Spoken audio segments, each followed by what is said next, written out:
Hello everybody, welcome to this playthrough for Pro and Expert Division with various wins for the Eastern Classic Tournament here in Golf Clash the game. Video sponsored by Golf Clash and Playdemic. Make sure that before we start to hit that thumbs up button, also subscribe to the channel and turn on the notifications. You can get the ultimate tournament guide for Pro and or expert and or master by going to patreon.com/golfclashtommy. Make sure to check them out, try them out, and improve your tournament gameplay today. Link directly in the description down below.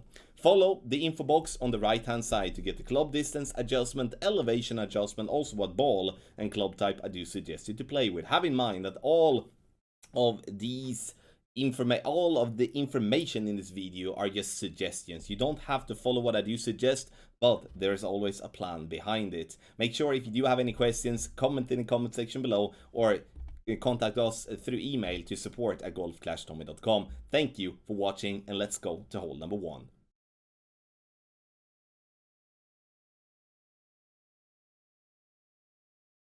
For hole number 1, you will see two options. One where we blast it towards the green area, and one where we're gonna lay up. When are you going to do the two different things then? You're gonna lay up if you have any form of headwind, because bouncing on the pad will then drop you down into the water if you do try to play there with headwind, even if you play with a power 5 ball. So we do play with the driver that gives us the most power possible, trying to just lay this one up as simple as possible on the fairway to the right. Maximum distance with a 10% over adjustment. If you go into overpower, obviously use overpower as well.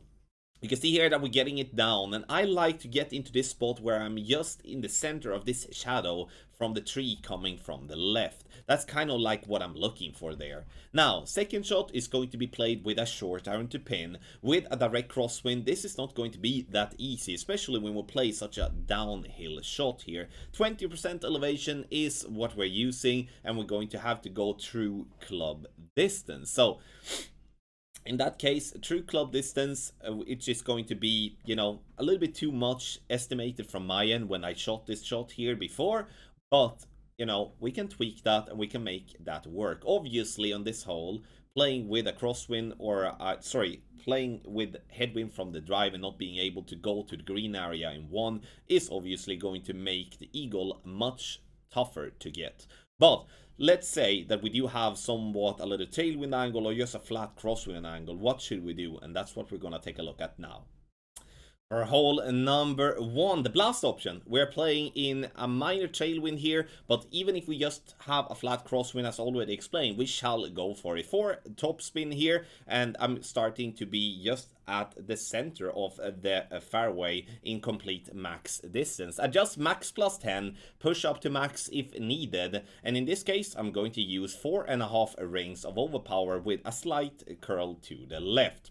Have in mind here that the reason I do play with only 4 bars of topspin is that I'm deliberately trying to have the second bounce into the rough to roll out on the fairway for a simple wedge. Because I believe that if I'm going to use more topspin, I'm going to have a risk of getting the glitch roll on green to roll over the complete green and go out of bounds. Yes, that is unfortunately a risk. Also, if I go with more overpower, I risk, like let's say that I would go with max overpower and keep the 4 bars of topspin, I would risk with a bad great left or maybe a bad great right to maybe go into the water that way. So I'm trying to find a medium ground here where we're going to play it safe enough where we can get ourselves into a position where we're going to lock in the eagle. However though, if we do have a more or less straight tailwind or like more tailwind than crosswind, if I can explain it that way instead, then we can most definitely try to just push the drive a little bit further up the platform, use less topspin, maybe no topspin, and actually bounce over the rough and onto the green to just land there for a simple putt.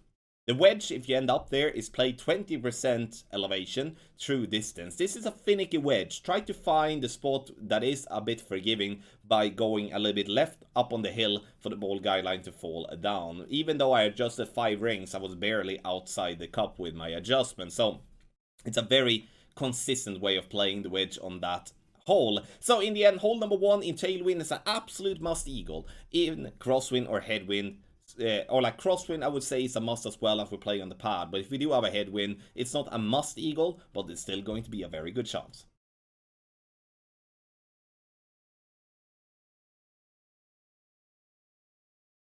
For hole number 2, we're going to play with the big topper. It doesn't matter if it's in level 1, you shall use the big topper here. Sure, those of you playing from second tee that do have another driver with 7 bars of topspin or better, like Apocalypse level 6+, Thor's Hammer level 6+, then you can, use that club instead, because it has a better accuracy. But like as a general driver in whatever, club level, the big topper is going to work beautifully. Max with no elevation here, max topspin, aim for the ball guideline to go straight down the fairway, and we're just looking to get this ball down to approximately where we are now, because this is no albatross attempt whatsoever here, guys. Now, sure, even when we do have tailwind, we can do 2 things. We can bounce it like I showed you there, or we can go with a little bit of topspin and side spin and try to go directly at green. And me personally, when we do have tailwind, I will most likely go for the more aggressive option with a little bit of overpower. This because I feel I have more control with this type of shot than using more topspin and having to rely on the ball guy to both bounce and roll a lot. But if we don't have a tailwind, we're going to have to set it up as shown in the start of the second shot video and just bounce it down towards the pin to take a safe eagle. Again, this hole of the Sharuba Springs, it's no albatross at all in my opinion. Take the eagle, take it in a safe way and just be done with it.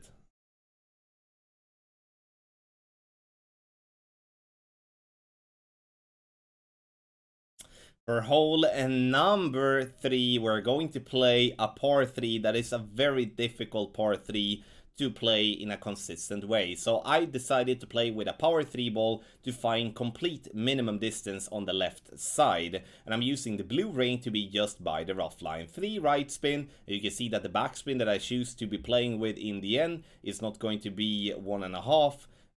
And I'm playing with 2 bars of backspin in the end. Adjustment is going to be medium distance with a 10% over adjustment. To simplify it even more, is 1-to-1. So if you have 6.5 miles per hour, you play 6.5 rings. Now, we need to add curl, and I'm playing with half a ball of curl to the right. And I do absolutely disgust playing with curl on par 3s, but unfortunately on this hole, that's going to be somewhat required with certain type of wind angles. Obviously, I'm not ruling out that there is different type of shots. I also feel that this could most definitely be a shot if you're playing with premium balls to play with backspin boost to try to just go on the green directly and use backspin boost to get the ball back towards the pin. At least that's what I think now initially, but it's a nice drop and it's nice to be able to play with a sniper with a very simple setup. Obviously, you don't have to play with a kingmaker. You can, once finding the position, change to a katana and play exactly the same way.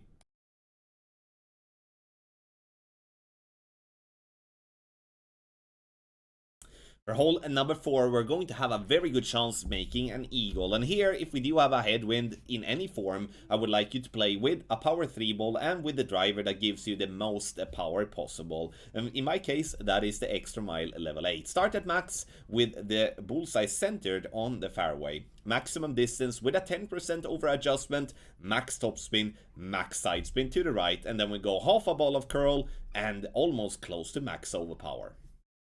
If we do have a direct headwind, go max overpower with this shot. If we do have a tailwind, we actually have a chance to go over the rough and the sand that you can see that we bounced over now. And that is suggested in tailwind. If we do have a tailwind slash crosswind, we're gonna have to play the same. It's only when we do have more or less a straight tailwind, we're gonna go for that blast in tailwind to try to reach a little bit further and maybe get up to minimum distance of our club. Now we are somewhere around, I misjudged this shot. I'm not gonna lie, you're gonna see me miss to the right of the pin. I played this one close to 50% of my club, but we should have played it around, 55-60% of our club based on the rest of that's going to happen. But you can see here in this example that, playing with a short iron, bouncing on the green, we have a fairly decent win. This is a really good chance making an eagle on a par 4. And I do think, based on the different holes that we do have in the Eastern Classics tournament, that this is a hole that we are going to have to drop an eagle more times than not to have a chance for a top spot in the tournament. Sure, if you're looking to get to the weekend round, don't put that much pressure on yourself. But if you're looking for a top spot or to just maximize your round, this is a hole where we need to be laser focused and not make the mistake that I did there and under adjust my shot and missed and got the birdie.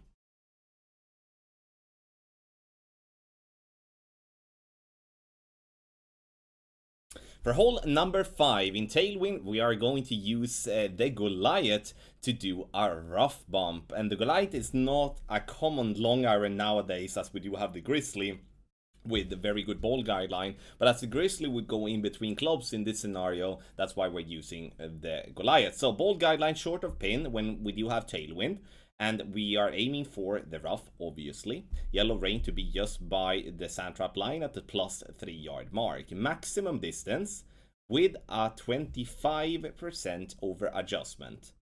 Once that is done, we pull back, obviously, and we're going to try to hit perfect. If we do have a headwind, we cannot play with a long iron for the rough bump. Then we're going to have to play with a wood club instead. So in that scenario, using a wood club would be the sniper, and you're going to have to change ball because playing with a power 3 ball will make you go in between clubs. So then it will have to be a power 2 ball minimum. If it is a crosswind, you can decide yourself. Either you play with the Goliath as suggested here, or you change to the sniper and play with a power 2 ball maximum. And I honestly would go with the sniper if I can choose. But in the end, you know, as you see here in this video, we didn't play with the sniper, but we talked about it. But we're gonna change here just for the sake of it to the Goliath. Goliath is a good club, have that in mind. And the reason we play with the Goliath here is once again due to that the Grizzly will make us go in between clubs.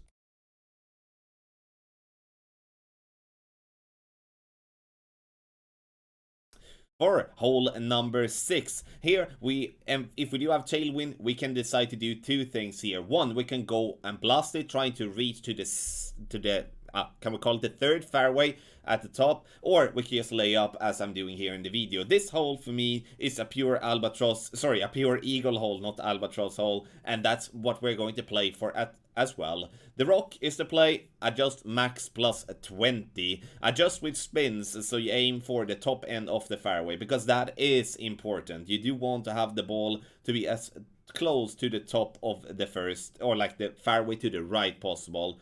The closer you are, the easier the second shot is going to be. And if we can, in that case, get to the hill here, that is the minimum where we want to. We can, in that case, roll a little bit longer, which obviously will be more helpful.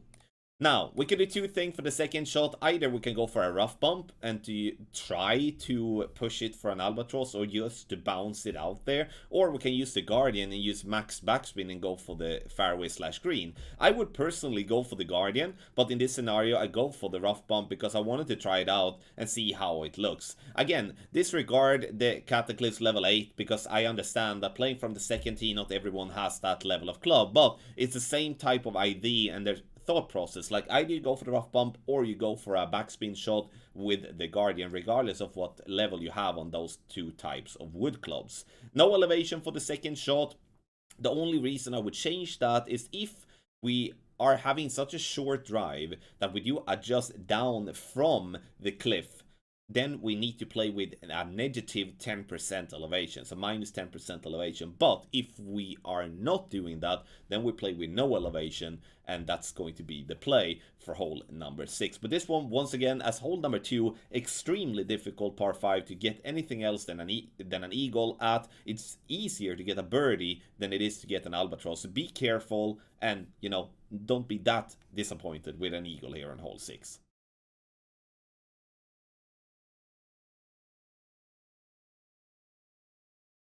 For hole number 7, what you cannot see here is that I'm actually starting with a Marlin ball. This to set up in complete max distance, and this is complete max distance with the red ring by the rough line. And then I will apply spin. So I'm applying, in this case, 3.8 bars of backspin and 0.5 bars of side spin to the left. Once that is done, I change to a Kingmaker, and that's basically what you see there. But the replays are messy sometimes in Golf Clash, especially when you do ball swaps. So I change to a Kingmaker, and then I adjust medium distance with a 25% over adjustment with my sniper. Do you have to play with a Kingmaker here? No. You can play with a Titan as well. I would recommend to try to have a wind that is somewhere around yeah, no, somewhere around 6 to 8 miles per hour if I can choose, and I would change ball based on that basically.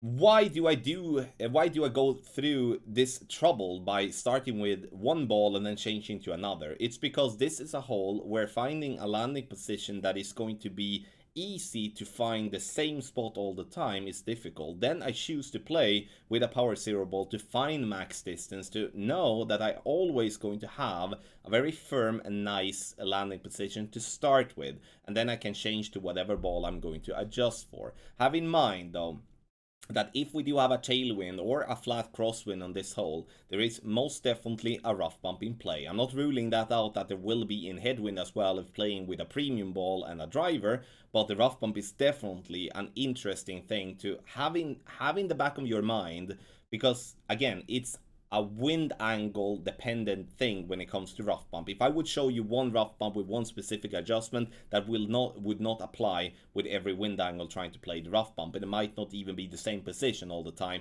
and that's why I'm not adding it now. But that could be something that we'll look into once we know what the tournament wind is, and see if we cannot make and get any more consistency with that compared to bouncing on the fairway, which always is going to be super safe, but it's always going to bring less consistency in getting a hole in one.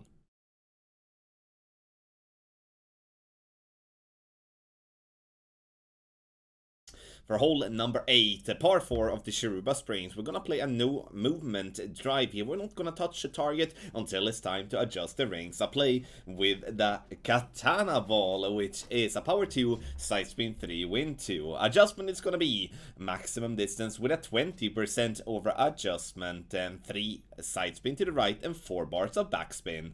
Then we're gonna apply a little bit of curl in the end. You can see that the right side of the ball is just by the outside of the adjustment ring. Great right, great left is still going to be safe, but obviously we're aiming to play up with a perfect ball. Second shot, we're gonna play with the sniper and we're gonna go for a rough bump. And here you can see here that we are somewhat around 60% club, and I'm aiming in with this type of wind. I aim always at the right side of the rough. If I would be having wind coming the other direction, I would be aiming more to the left side of the rough, just because I like to play with spin in the wind instead, against the wind instead of in the wind, in my opinion there. You can see the yellow ring by the rough line. We're gonna play 25% elevation. You can see that it says max in the info box, but you know, we're gonna play somewhere between medium and maximum distance depending on the length of our drive. You can see here that we're just going to burn the edge, and this is not an easy shot to drop. And what I would like to say here though is, like, this shot that I show you here is the shot to play in crosswind and in headwind. If you do have tailwind and if you have 6 bars of topspin on your drive, you should be trying to go for green by using the right side path on the top fairway. Unfortunately, that was not a wind I got in the practice mode by trying many times, so that's why I'm just explaining it instead of showing it to you. So in tailwind, we play and trying to blast it down towards the green area, but in headwind and crosswind, we unfortunately going to have to lay up and take the rough bump chance here for an eagle on hole 8.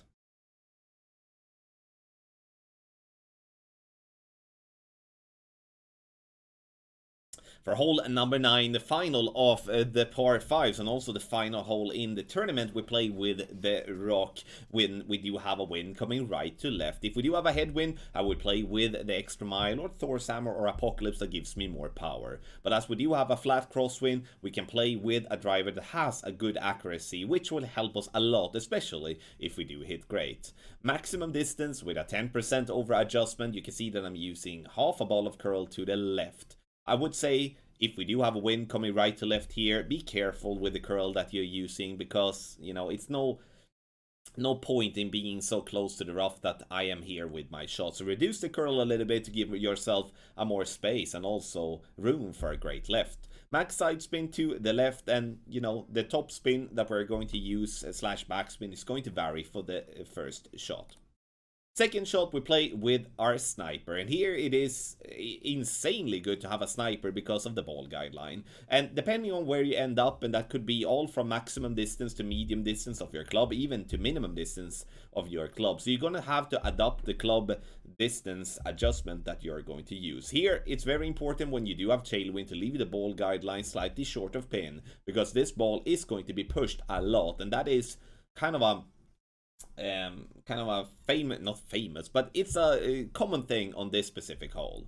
10% elevation is what I'm using here, and then trying to go through club distance. Unfortunately, I do under adjust this one just slightly and makes me miss to the left, so I needed to back up just a little bit more. Speed wise though, comes in with a good thing. If we do have a tailwind for the drive, there is a couple of different power hooks that is possible to be made, but those are often possible to be made with an apocalypse that do have a lot of curl, and we're then trying to go to green or to be very close to green. Unfortunately, I didn't get that wind at any point when I was trying to practice, even though I practiced several times on this hole to try to get that type of wind. But I want to let you know that that is an option, and that will maybe be a way that we play in the tournament if we have tailwind for the drive. Thank you so much everybody for watching this playthrough for Pro and Expert Division with various wind for the Eastern Classic Tournament here in Golf Clash the game. Video sponsored by Golf Clash and Playdemic, and make sure you get the ultimate tournament guide for Pro and Expert or Master by going to patreon.com/golfclashtommy. Link directly in the description down below. Once again, thank you for watching and good luck in your Golf Clash game.